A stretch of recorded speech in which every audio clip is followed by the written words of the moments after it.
दिल्ली के मुख्यमंत्री और आम आदमी पार्टी के राष्ट्रीय संयोजक अरविंद केजरीवाल का शुक्रवार 16 अगस्त को जन्मदिन था। अरविंद केजरीवाल 56 साल के हो गए हैं। वहीं राहुल गांधी ने सोशल मीडिया प्लेटफॉर्म एक्स पर पोस्ट कर केजरीवाल को जन्मदिन की हार्दिक शुभकामनाएं दी थी। राहुल गांधी ने अपने एक्स अकाउंट पर लिखा कि आशा करता हूं कि आप स्वस्थ रहें, खुशहाल रहें। अन्याय के विरुद्ध इस युद्ध में इंडिया आपके साथ है। आपको बता दें, कुछ दिनों पहले राहुल गांधी ने ईडी को लेकर एक दावा किया था, जिसके बाद से बीजेपी लगातार विपक्षी नेताओं के निशाने पर थी। लोकसभा में विपक्ष के नेता और कांग्रेस सांसद राहुल गांधी ने कहा था, ईडी यानी प्रवर्तन निदेशालय छापा मारने की तैयारी कर रही है। उन्होंने इसके पीछे का कारण भी बताया था।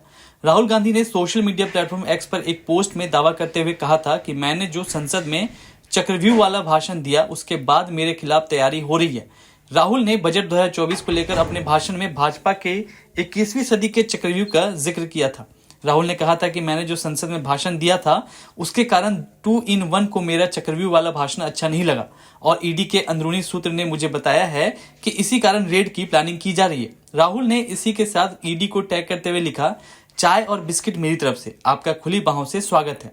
राहुल ने बजट पर दिए अपने भाषण में महाभारत का जिक्र करते हुए चक्रव्यूह की बात की थी। उन्होंने कहा था कि जैसे उस काल में अभिमन्यु को चक्रव्यूह में 6 लोगों ने फंसाया था, उसी तरह 21वीं सदी में भी ऐसा ही चक्रव्यूह भारत के खिलाफ रचा जा रहा है और उसमें युवाओं, किसानों, महिलाओं और छोटे किसानों को फंसाया जा रहा है। उन्होंने कहा था कि इस चक्रव्यूह को भी 6 लोग कंट्रोल कर रहे हैं, जिसमें पीएम मोदी, अमित शाह, अजीत डोभाल, मोहन भागवत, अदानी और अंबानी शामिल हैं। उन्होंने यह भी कहा कि जब मैंने और जाना तो पता चला कि चक्रव्यूह को पद्मव्यूह भी कहा जाता है, जिसका मतलब कमल जैसा निर्माण होता है।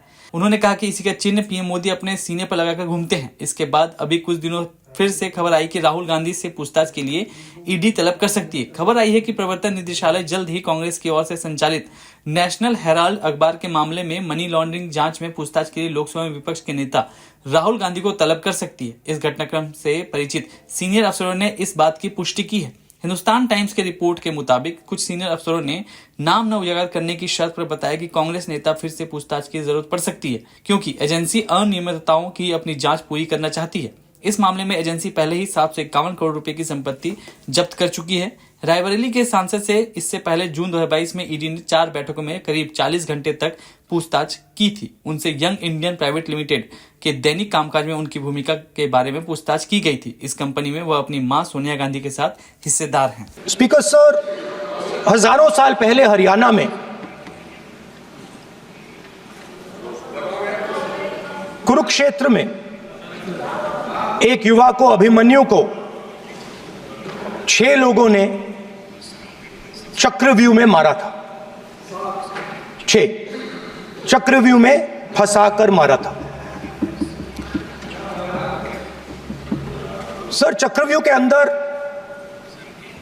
डर होता है, हिंसा होती है और अभिमन्यु को चक्रव्यूह में फंसाकर, ट्रैप कर 6 लोगों ने मारा।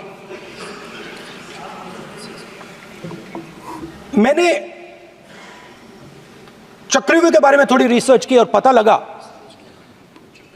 कि चक्रव्यूह का एक दूसरा नाम होता है पद्मव्यूह, मतलब लोटस फॉर्मेशन। तो जो चक्रव्यूह होता है स्पीकर सर, वो लोटस के शेप में होता है, कमल के फूल के शेप में होता है। 21वीं सदी में सर एक नया चक्रव्यूह तैयार हुआ है स्पीकर सर, वो भी लोटस की शेप में है सर, और उसका चिन्ह प्रधानमंत्री जी अपनी छाती पर लगा के चलते हैं। सर, जो अभिमन्यु के साथ किया गया था, जो अभिमन्यु को चक्रव्यूह में फंसाया गया था, वही हिंदुस्तान के साथ किया गया है। हिंदुस्तान के युवाओं के साथ, हिंदुस्तान के किसानों के साथ, हमारी माताओं बहनों के साथ, स्मॉल बिजनेसेस के साथ, मीडियम साइज बिजनेस के साथ। सर, अभिमन्यु को 6 लोगों ने मारा था। उनके नाम द्रोणाचार्य, कर्ण, कृपाचार्य, कृतवर्मा, अश्वत्थामा और शकुनी। सर, आज भी चक्रव्यूह के बीच में 6 लोग हैं। सर, चक्रव्यूह के बिल्कुल सेंटर में, चक्रव्यूह में हजारों लोग होते हैं सर, मगर उसके बिल्कुल सेंटर में 6 लोग कंट्रोल करते हैं। तो जैसे उस टाइम 6 लोग कंट्रोल करते थे, वैसे आज भी 6 लोग कंट्रोल कर रहे हैं। चक्रव्यूह को नरेंद्र मोदी जी, अमित शाह जी। प्लीज एक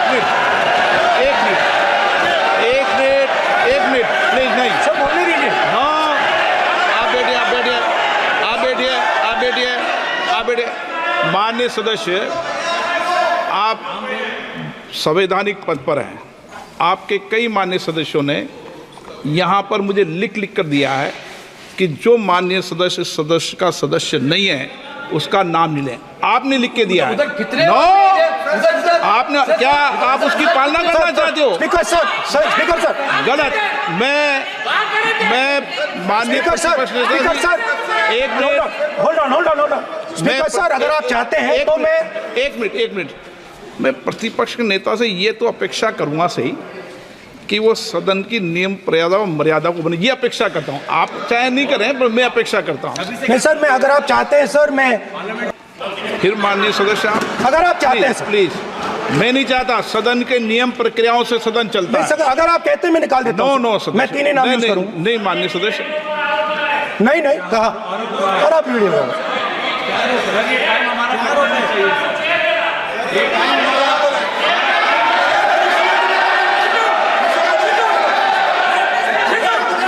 मत उठिए सब प्लीज, या आप समझाइए। हाँ,